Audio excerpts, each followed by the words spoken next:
This episode is brought to you by my friend Rebecca Walser, a financial expert who can help you protect your wealth. Book your free call with her team by going to friendofdinesh.com. That's friendofdinesh.com.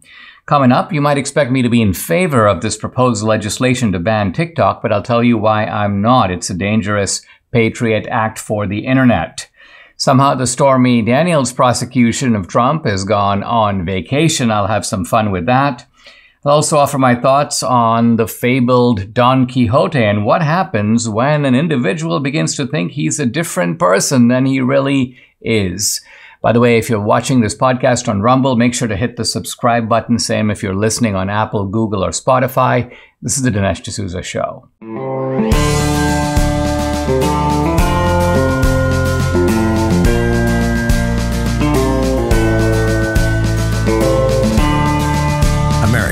Needs this voice.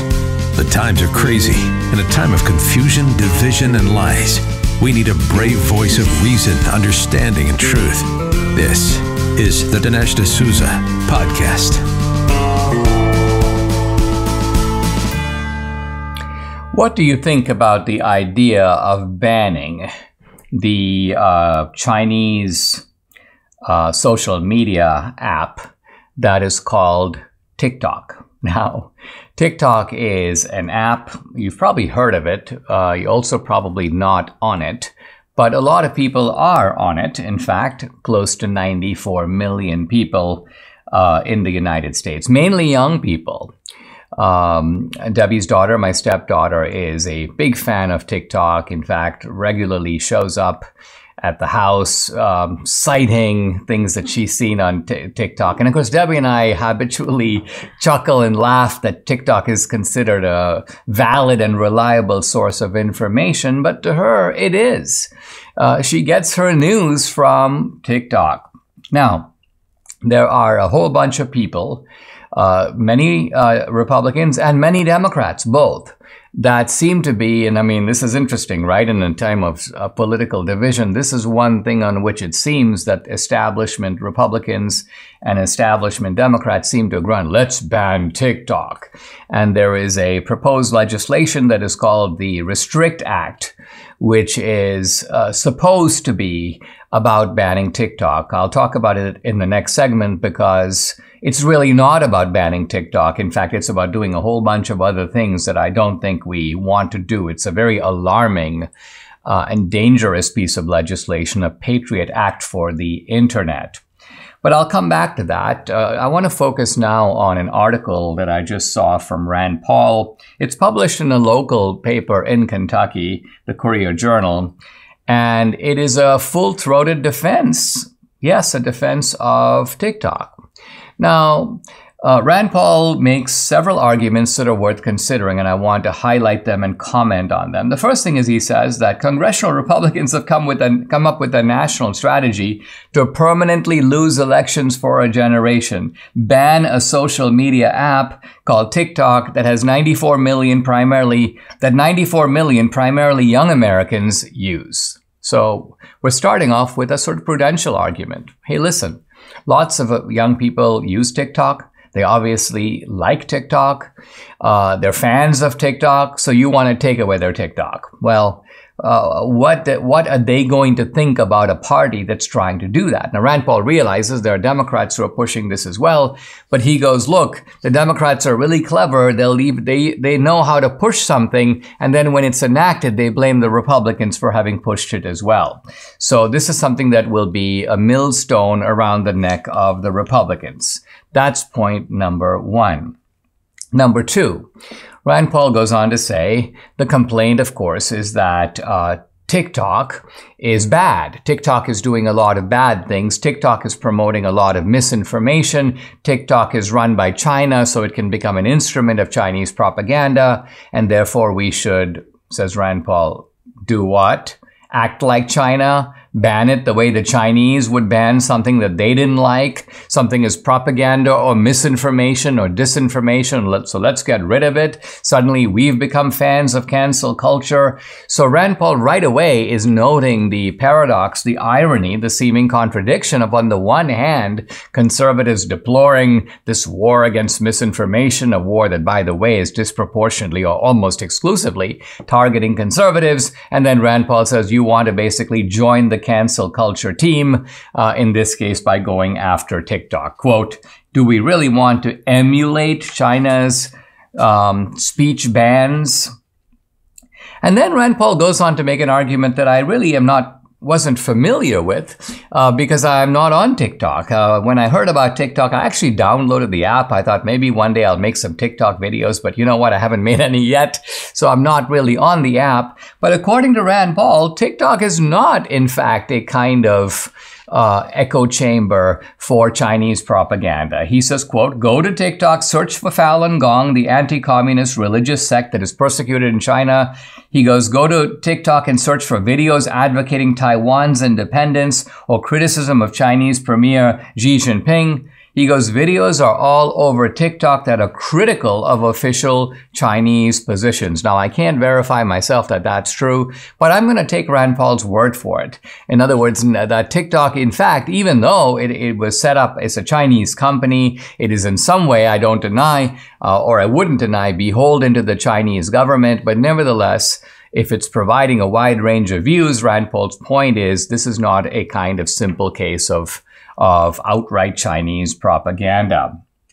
And then finally, Rand Paul makes the point that this game of censorship is not something that those of us who believe in free speech and free market should support at all. He makes the point that we need to have more speech, not less speech. If you don't like TikTok, don't use it. If you're critical of what TikTok does, make a critique of it. Make a video and, hey, post it on TikTok. If TikTok might censor my video. Well, guess what? We're all living in a world where Facebook censors our videos and YouTube censors our videos. So it's not exactly like censorship today is a kind of unique property of TikTok. TikTok, in this sense, stealing our data, the Chinese government collects data. Well, yeah, guess what? Mark Zuckerberg collects data, and I don't trust him any more than I trust the Chinese government. In fact, many people have made the point that America's digital platforms are very much in cahoots. They're very much in league. They're in some senses beholden to the Chinese. Mike Lindell just makes some fantastic products, and the latest one, the MyPillow Mattress Topper 2.0. This new 3-inch MyPillow mattress topper is made up of 3 unique layers. Layer 1, MyPillow patented foam, which provides superior support and durability. Layer 2, transitional foam, which provides optimal comfort, evenly distributes body weight and helps relieve pressure points. And layer 3, the cover, made from a special material to keep your body temperature regulated through the night. This MyPillow mattress topper is washable and dryable. It's made in the USA, comes with a 10-year warranty, a 60-day money-back guarantee. The incredible 3-inch mattress topper is as low as $219.59 with promo code Dinesh. So go ahead, call 800-876-0227. Again, that number, 800-876-0227, or go to mypillow.com. But either way, don't forget to use the promo code DINESH Dinesh. I'm continuing my discussion of TikTok, the Chinese-run app, very popular in America, very popular in other places in the world, popular also in China, although restricted in China. And there's an attempt to restrict or block TikTok in the United States. This is the so-called Restrict Act. And the Restrict Act is being promoted as the remedy for TikTok. The bill, by the way, sponsored in the Senate by Mark Warner and John Thune. So this is really the establishment wings of both the Republican and the Democratic Party. And when you look at this Restrict Act, it sends a chill down your spine. Why? Because it's a remedy that is far worse than the disease. You might think that this is a bill to ban TikTok. And in fact, Josh Hawley, I think, thought it was exactly that. Josh Hawley has been crusading for banning TikTok. And then it seems he finally read the Restrict Act and he goes, I'm now quoting him, the problem with the Restrict Act is it doesn't ban TikTok. It gives the president a whole bunch of new authority and it does nothing to stop the CCP, just ban TikTok. So seemingly Hawley's saying, I would prefer a different law that is narrowly tailored to TikTok. But I want to focus on this Restrict Act because of how creepy it really is. It is an act that defers an enormous amount of authority to the executive branch. And think of how little we can trust the executive branch. We're talking here about Joe Biden himself, and we're talking about his national security advisor, Jake Sullivan, and we're talking about his Secretary of Commerce. So this is basically a baleful, untrustworthy crew. And what are they given the authority to do? It turns out they're given the authority to make a kind of national security assessment of, you guessed it, all of social media, the entire internet. We're not even just talking about Twitter and Facebook, Meta and YouTube and TikTok. We're talking about VPNs. We're talking about all kinds of cryptography. We're talking about all sorts of software programs that the internet functions on. Basically, it's a wide open field. The law is very vaguely worded. The president and the Secretary of Commerce are in charge of a, quote, setting up a, quote, systematic framework to track, quote, certain transactions. What's a transaction? Basically a dealing between two or more people on anything at all. And it is all in the name of protecting the national security, but who gets to decide what the national security is? There's almost unlimited discretion for the president, the national security advisor, and the Secretary of Commerce. Yeah, they decide Dinesh is a threat to national security. And then what does it do? It gives the president and it gives his team an unbelievable amount of power. They have the right, for example, to do surveillance. They have the right to do confiscation. They have the right to seize your property and your devices on the basis that they, quote, pose an unacceptable risk to national security. But again, national security is not defined here as someone attacking us. It can be that if you question elections, you pose a threat to national security. If you provide information that they deem false about a virus, you are a threat to national security. If you call for Republicans to rise up and organize, you can be, that's a threat to national security. This is a prelude to an insurrection. So in other words, this is an almost unlimited grant of power.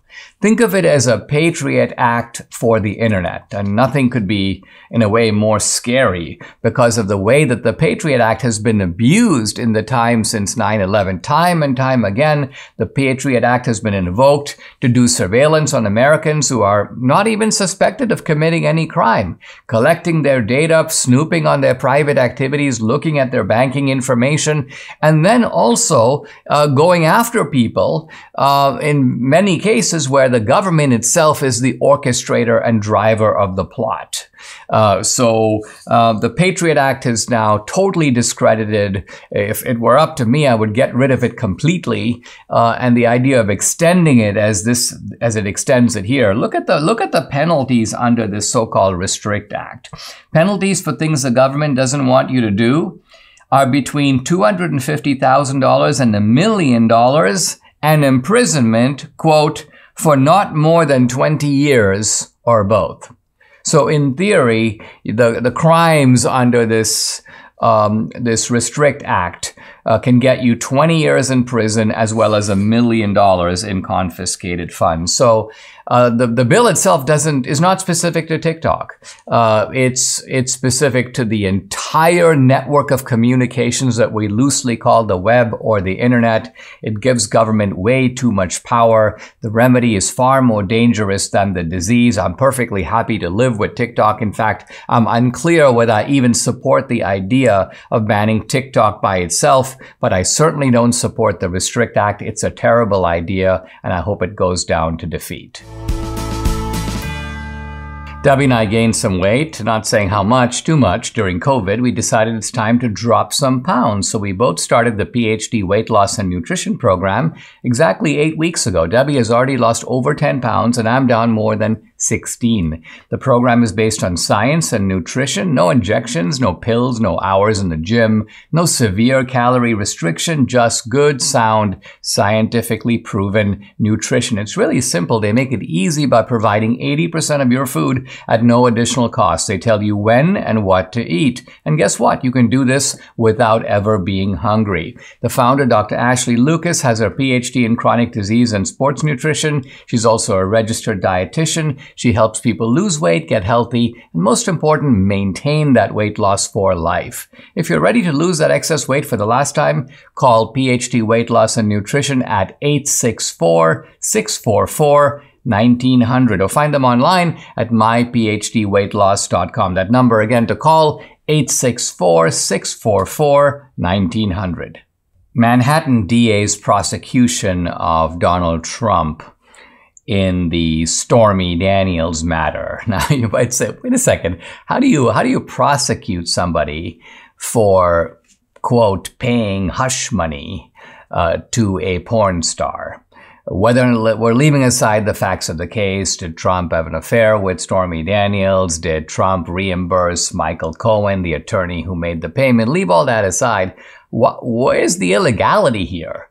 Well, the illegality supposedly comes in the form of a campaign finance violation because, again, the Manhattan DA has the job of proving that this money was taken from campaign finance funds. And frankly, even if it was, normally this kind of offense is treated as just nothing more than your campaign has to now reimburse those funds. Remember, Obama had campaign finance violations totaling hundreds of thousands of dollars, and all they said was, listen, pay the money back, end of story. So the idea of converting this into a felony, which carries, by the way, 4 years in prison, just downright absurd. The whole thing is preposterous. But guess what? After we heard that an arrest of Trump was imminent, Trump is going to be in handcuffs, Trump himself seemed to think this was actually going to happen, and we saw police putting up barricades around the courthouse in a sense to keep people away in case there was like an outburst of protest over all this. And then suddenly the air seemed to go out of the balloon.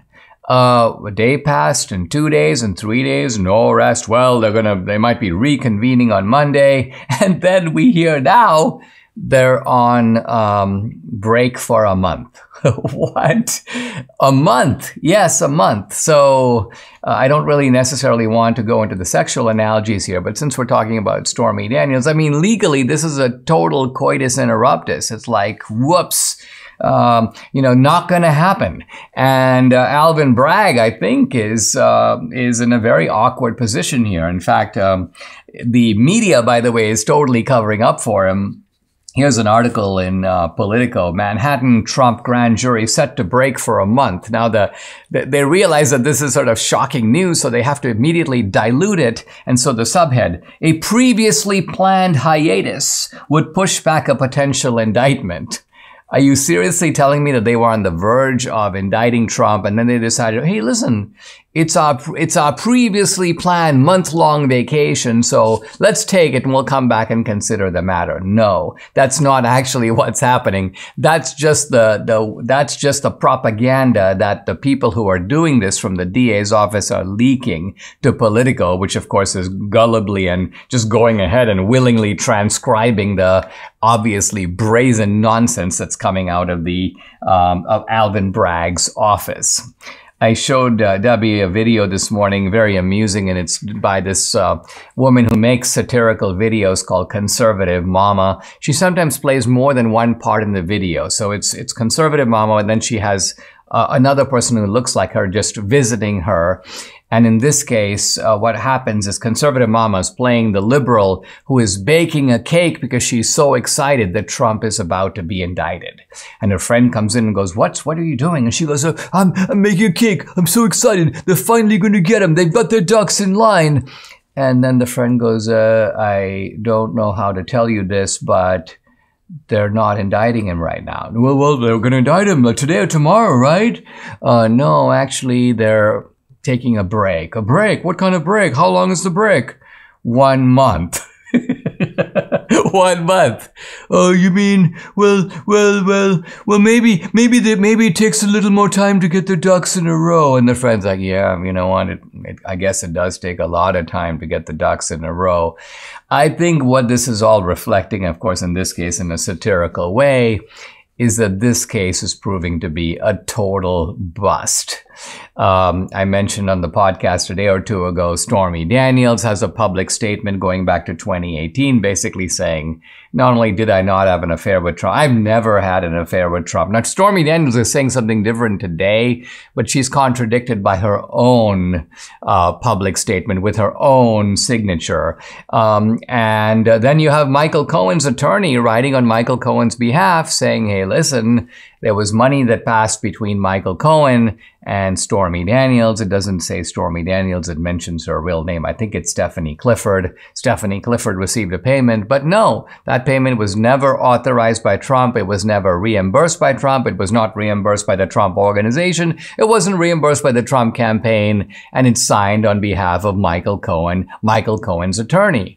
So how do you win a case when your case is blown out of the water by the two primary witnesses? By the way, neither witness being a kind of, Himalayan rock of credibility, right? You have Michael Cohen, a convicted criminal who served time in prison. You've got a porn star. So right away, you're starting off with massive credibility problems. So you can kind of see how this whole thing has blown up in Alvin Bragg's face.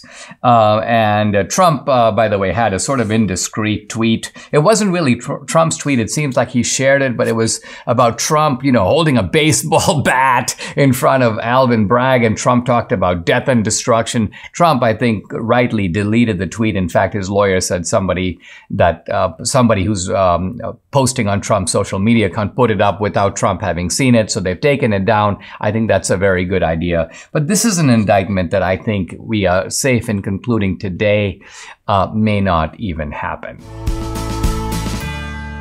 You like having aches and pains? Well, neither do I. Debbie and I started taking Relief Factor a couple of years ago. The difference we've seen in our joints, nothing short of amazing. Aches and pains are gone thanks to this 100% drug-free solution called Relief Factor. How does it work? Relief Factor supports your body's fight against inflammation. That's the source of aches and pains. The vast majority of people who try Relief Factor become regular customers. They order more because it works for them. Debbie's been able to do the exercises that for several years she wasn't able to do. So Relief Factor has been a real game changer for her and other members of our family, Mike here in the studio, and for many other people. You too can benefit. Try it for yourself. Order the 3-week quick start for the discounted price of just $19.95. Go to relieffactor.com or call the new number 800-4-RELIEF to find out more. That number again, 800-4-RELIEF, or go to relieffactor.com. Feel the difference. At a time and in an era when a lot of the news and information I give you on the podcast is negative, it's bad news, it's bad things happening to the country, there are a few bright spots, and one of them is school choice.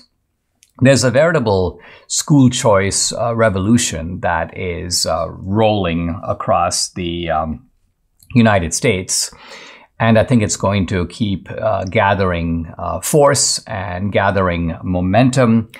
And here, oddly enough, we have COVID, at least partly, to thank. For two reasons. One is the extreme restrictions imposed under COVID convinced a lot of parents, this is outrageous.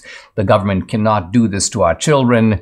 We parents need to kind of take control of our children's education and not delegate it to the schools. But number two, you also had parents for the first time having their kids learning from home. And so parents realized, look at the stuff that they're teaching our kids. Look at the indoctrination. Look at the craziness. Look at all the sexually explicit and perverse stuff that's being propagandized on our kids. And parents are like, enough is enough. We're out of here. And so, of course, one option is homeschooling, but that's not practical for everyone, or send your kid to a private school, but that's often expensive. Remember, if you send your kid to a private school, not only are you paying the private school tuition, but you then also are paying taxes, property taxes and other forms of taxes that are funding the public schools. So you're really paying twice. So the basic idea of the school choice revolution is to take these dollars that the government is allocating to schools and put it in the hands of the parents and the kids. In other words, these scholarships, as we now call them, are given to the parents, and the parents are able to choose. Do they want to send their kids to a public school? Okay, then you assign the money over there. On the other hand, if you want to send your kid to a private school or a Christian school, you assign the money over there. And so this is a wonderful thing. By the way, the idea goes all the way back to the 1980s. In the Reagan era, we used to call it vouchers. But very interestingly, the idea never really got off the ground. Public schools were really powerful, and many Republicans in Midwestern states and elsewhere supported public schools. And they would not hear of this idea of taking, as they called it, public school money and allowing parents to deploy it toward private schools. But all of this has changed. And the latest guy to jump on the bandwagon, Ron DeSantis. Now, Ron DeSantis, when he jumps on the bandwagon, usually declares it's his bandwagon. And so sure enough, here we go. Florida Governor Ron DeSantis signed universal school choice into law. Now, I want to emphasize right away how good this is. This is universal school choice. This is not a case where you're basically picking kids who are from really poor families or a particular neighborhood and saying, listen, the schools in inner city Milwaukee are terrible, so we're going to give those parents a choice. No, every parent in Florida has a choice, and that means that all 1.3 million students in Florida can now decide if they want their money allocated to a public school or to a private school of their choice. And the press release from Florida says that this will, quote, further cement Florida's position as the nation's leader in school choice. Now, there are other states that have already passed school choice legislation. This is worth noting. There are 6 states that have already passed it: Utah, Iowa, Arizona, West Virginia, and Arkansas. Very recently, I think I saw on television Republican Arkansas Governor Sarah Huckabee Sanders signing the education reform bill, which expands school choice dramatically and actually adopts a plan for the state to adopt universal school choice by 2025, by the academic year 25-26.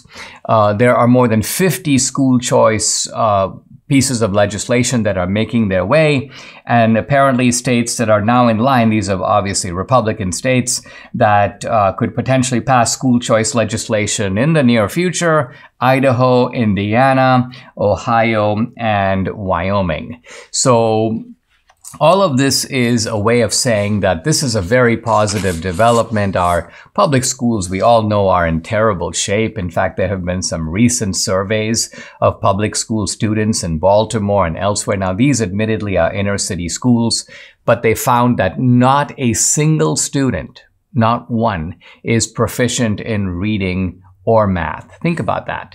Normally, there's a distribution. It could be that a school has gotten really bad and there's only a handful of kids who can do the work. But think of how bad a school has to be where there's no kid who's actually proficient in either math or in reading. This is a scandalous situation. It disproportionately, yes, affects minority communities, but it's a nationwide problem. School choice is not going to be a panacea. There are problems of wokeness in private schools, just like in public schools.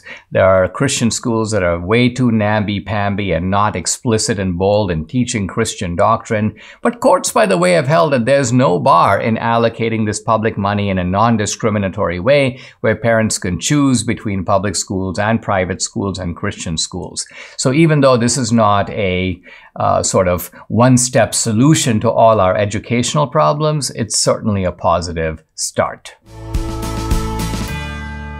Debbie and I have started eating better this year. We're on the road to losing some weight, but one of the foods we can't seem to eat enough of, and it's a requirement, are veggies. Now, what better way to get all your fruits and veggies than by taking Balance of Nature? Balance of Nature is sourced from 31 whole fruits and vegetables, and you'll get maximum nutrition with their star product right here, fruits and veggies in a capsule. We not only look better, but we feel better too, with lots of added energy that Balance of Nature gives us. Start your journey to better health right now. Take advantage of Balance of Nature's New Year's offer. Get $25 off plus free fiber and spice with your first preferred order of fruits and veggies when you use discount code America. Remember, the offer can end at any time, so go ahead, call 800-246-8751. That's 800-246-8751, or go to balanceofnature.com. Use discount code America. It's a little hard for me to believe that the transgender so-called Day of Vengeance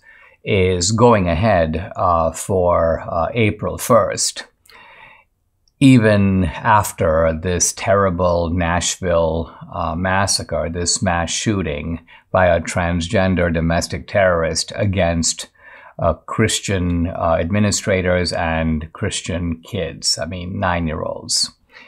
And imagine if patriots had a day of vengeance. Think about how Merrick Garland would react, how the FBI would react.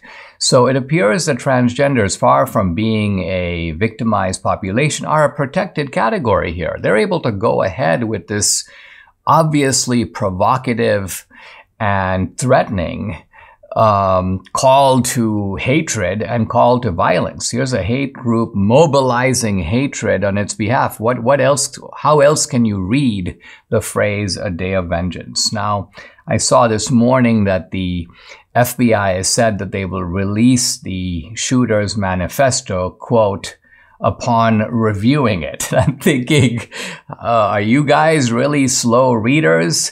How long is this manifesto? Is it 8,000 pages long? How long does it take to review it? If I were reviewing it, it would take me about an hour. So why haven't we got the manifesto already? Are you waiting for sort of the atmosphere to calm down, for people to move on to other issues, for something else to be in the headline, and then you sort of release the manifesto in the hope that it will not garner too much attention?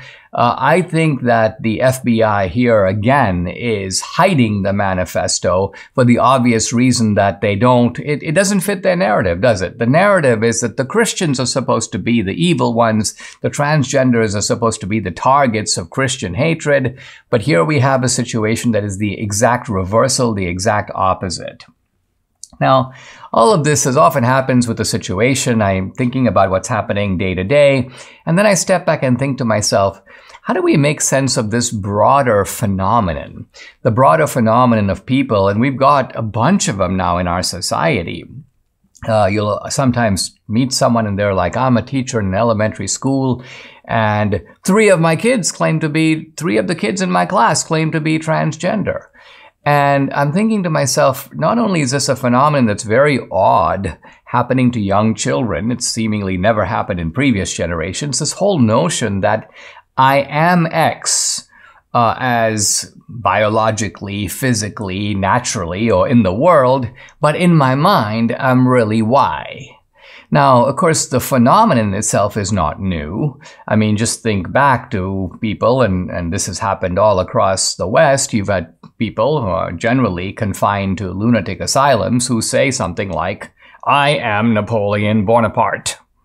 Now, what do they mean when they say that? What they mean is that in their mind, they're Napoleon. They realize that they're not Napoleon's height. They don't wear Napoleonic outfits. They don't ride a horse like Napoleon, and they don't have troops that are at their behest. They're not, in fact, the Emperor of France, but in their mind, they're Napoleon. And so they would say to you, using rhetoric very familiar, I'm really Napoleon, or I insist that I'm Napoleon. Now, usually when people say that, you're like, yeah, you're Napoleon. Of course you're Napoleon. And of course, if the person persists too much, you diagnose them as suffering from some delusion, and maybe in the end, you even bring out the straitjacket.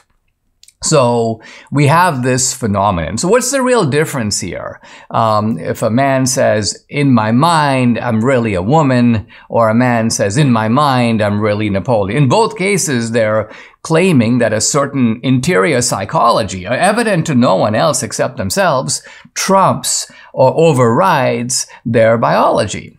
This, by the way, is also a theme in literature. Think, for example, of Don Quixote. In Miguel Cervantes' classic work of that name, Don Quixote is someone living in the early modern period in modern Spain, but he decides that he is in fact a knight-errant from the Middle Ages. Not just that, he decides that he is in his mind living in the Middle Ages and that he's actually a knight. That's real. You can say that Don Quixote believes that he was born in the wrong body. He's not a man of the 16th century. He's a man of the 13th or the 12th century. And he is born into a different station in life, and he has a completely different mission defined by being a knight. Now, his trusted aide, Sancho Panza, kind of goes along with this, but recognizes that it's ridiculous. Sancho Panza is constantly pointing out to Don Quixote, no, that's not a dragon, that's a windmill. No, that's not a magical helmet. It's a barber's bowl that he washes in after he conducts a shave. And so Don Quixote is really a story about the tragic and comic results when mental delusion runs headlong into reality. Now, there's an ennobling aspect of the delusion in Don Quixote's case, in which the knight-errantry supplies a kind of moral standard by which you can judge the practices of modern 16th century Spain. But in the end, it's a delusion. In the end, it breaks down. In the end, there's no getting away from reality. And I think that these examples, both of Napoleon and of Don Quixote, help us to understand that reality always wins in the end. We all know our digital privacy is under attack. Big tech steals your private information, your pictures, chat, and email. This is all very bad. So is there a better way? Well, yes, there is. Secure, spelled S-E-K-U-R, offers secure instant messaging and email hosted in Switzerland without using any of the big tech platforms and using Swiss privacy laws, which are the strictest in the world. Debbie and I signed up for Secure. We use it. We love it. Secure's proprietary technology allows you to communicate privately without fear of spying from big tech companies, your email provider, or hackers. Use Secure to chat or email with everyone, including non-secure users, thanks to Secure's unique features called Secure Send and Chat by Invite. Secure is an email and messaging application that guarantees your privacy. Go to secure.com, that's SEKUR.com. Use promo code Dinesh to get 25% off for the next 24 months. Go to secure, SEKUR.com. There's a new survey, a values survey that just came out in the Wall Street Journal, and it is extremely disturbing and a sign that we're seeing a breakdown across American society. Now, probably the breakdown is across Western society. Many of the same twisted pathologies we see in America, I see in Canada and Australia and across Europe. But again, the United States was seen for several decades as a little bit of an exception to the European rule. And so, for example, if you take the subject of religion, you saw over the years declining belief in God and Christianity across Europe. But there was still pretty high rates of belief in America. Church attendance may be sporadic or irregular, but nevertheless, the vast, vast majority of Americans, is there a God? Yes. Do you believe in Jesus Christ? Yes. Should people follow the 10 Commandments? Yes. And these things could be taken for granted. In fact, they were seen as italicizing the ways in which the United States was different from its, you may say, parent civilization in Europe. But now let's look at the results of this Wall Street Journal survey. It's a poll of 1,019 adults conducted in March with a small margin of error. And this is the percentage of people who say that these values are very important to them personally.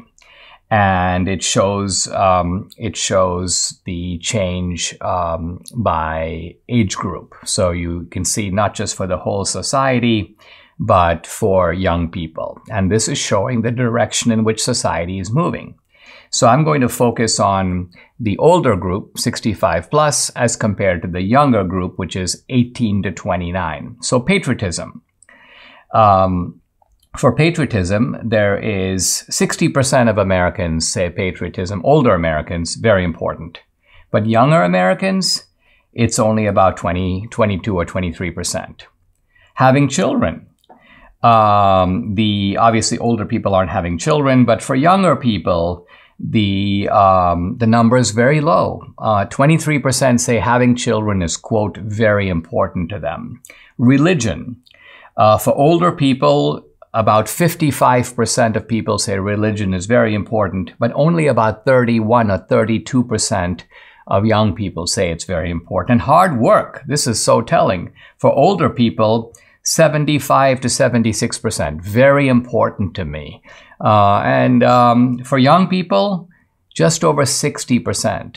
So even something that goes beyond, we're not talking here about social values, but the simple idea that working hard is really important because working hard is the means to moving up the ladder.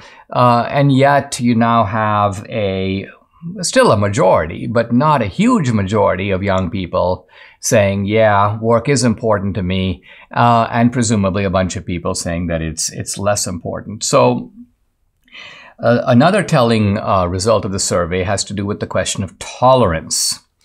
And tolerance, which was deemed very important as a value in society. In fact, over 80% of people said tolerance is one of the bedrocks of American society. That number has now dropped to 58%, which shows again that you have people who are not only more intolerant, but actually see intolerance as a kind of virtue. They see that it's not good to be tolerant from their point of view. Now, again, there's a majority of people who are in favor of tolerance, but my point is it's a declining majority, and with trends moving in this direction, that group could become a minority. Not a good sign for society, for sure.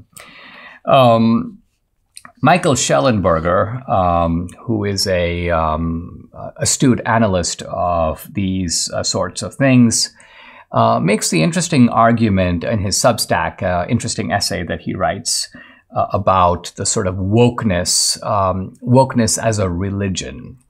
And I thought of Michael Schellenberger in the context of Tucker Carlson saying that transgenderism is a kind of anti-Christianity or rival form of Christianity.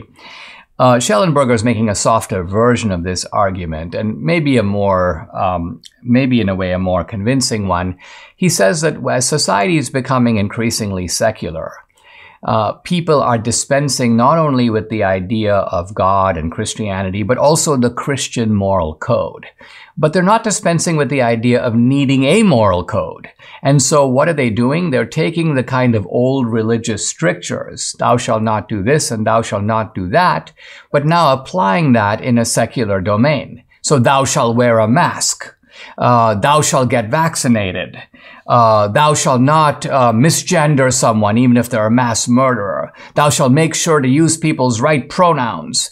So what you have here is a perverted, a twisted, a secularized morality that is trying to maintain the firmness and the censoriousness of the old morality, but having dispensed with the old commandments, with the old thou shalt nots. And so I guess Schellenberger's point is that the new morality is in a way more debased. It's more senseless. It's more irrational. The old morality at least served a purpose. There may have been times it degenerated into superstition. There may have been times when it went too far. But nevertheless, its purpose was social harmony, social cohesion, getting people to make something better of themselves. Whereas today's morality is aimed at or has the effect of producing social disintegration, social division, and in the end, moral chaos.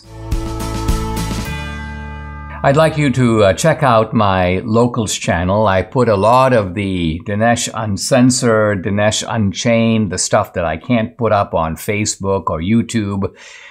Essentially talk honestly and frankly about the stuff that's going on in the world. I also do a live Q&A in which you can interact with me directly in real time.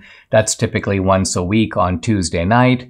And I put up a bunch of films in my channel, including 2000 Mules. The films are available for free if you become an annual subscriber to my Locals channel. But you can check it out for free. Go to dinesh.locals.com. I'd love to have you along for this great ride. Again, it's dinesh.locals.com. I'm continuing my discussion of Christian apologetics, but we now move from discussing the philosopher Immanuel Kant and the limits of reason to a new chapter. The new chapter is called In the Belly of the Whale, Why Miracles Are Possible. And I use the example of the belly of the whale because of Jonah being in the belly of the whale, something that would seem to be impossible. How can a guy live in the stomach of a whale for 3 days?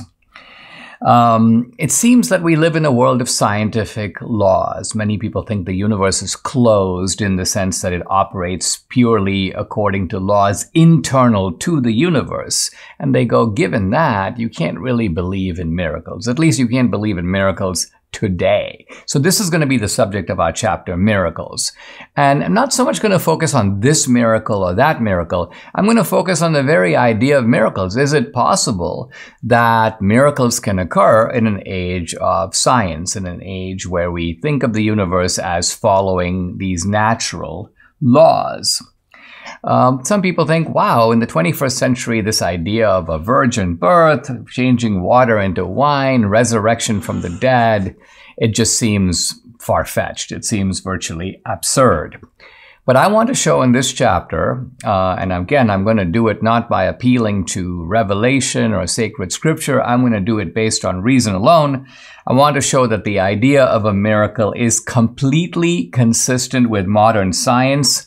And in fact, that the most famous argument made against miracles, this was an argument made by the philosopher David Hume, can be shown on the grounds of Hume's own philosophy, on the grounds of Hume's own work, to be invalid. Now, before I get into this, I want to emphasize that miracles are very central to Christianity. And not only that, but they are central in religious terms only to Christianity. Christianity, in a sense, depends on miracles. Now, in other religions, let's take Judaism for a moment, you do have miracles in the Old Testament. I mean, I mentioned one, Jonah in the belly of the whale, parting of the Red Sea. You can certainly name others. But Judaism doesn't really rely on miracles. Even if you subtracted all the miracles, Judaism would remain largely intact. But not Christianity. Think about Paul, the first letter to the Corinthians 15:14. He says, without Christ's resurrection, quote, our preaching is useless and so is your faith. In other words, what Paul is saying is that the resurrection is not sort of incidental. It's absolutely central. It's the miracle on which everything else depends.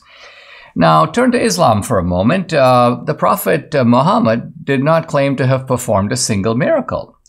But Christ performs miracles all the time. He walks on water, he quiets the storm, he feeds the multitude, he heals the blind, he even brings Lazarus back from the dead. So only if miracles are possible is Christianity believable.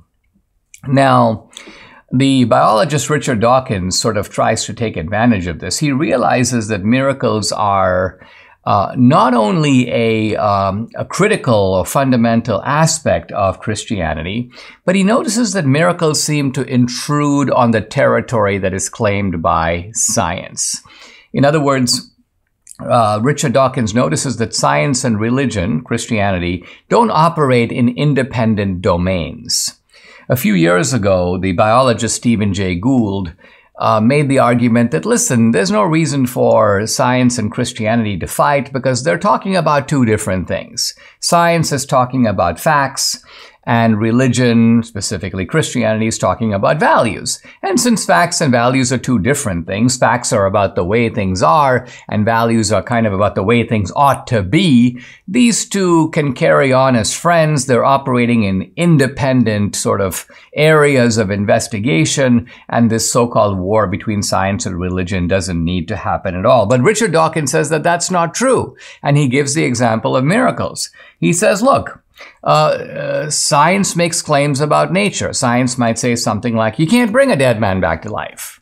And a miracle is, well, Christ did. He brought Lazarus back to life. So here is not a case where science is in one track and religion is on the other track. On the contrary, both science and Christianity, in this case, are making a specific claim about what is possible within nature itself. After all, Lazarus wasn't, we weren't talking about something happening in another universe or in heaven. This is something that happened on earth. So, quote, science is based upon verifiable evidence, says Dawkins. And that's the key term right there. It's a term I'm going to focus on in a laser-like way. Science is based upon verifiable evidence. He says, the miracle stories of Christianity are, quote, blatant intrusions into scientific territory. Every one of these miracles amounts to a scientific claim, a violation of the normal running of the natural world. And he says, consequently, any belief in miracles is flatly contradictory not just to the facts of science, but also to the spirit of science. And his conclusion is that scientifically minded people in the 21st century ought to reject miracles. So there you have it, a kind of clear statement of the supposed impossibility of miracles based upon the supposed, we'll see how supposed it is, verifiable evidence at the foundation of modern science. Subscribe to the Dinesh D'Souza podcast on Apple, Google, and Spotify, or watch on Rumble, YouTube, and SalemNow.com.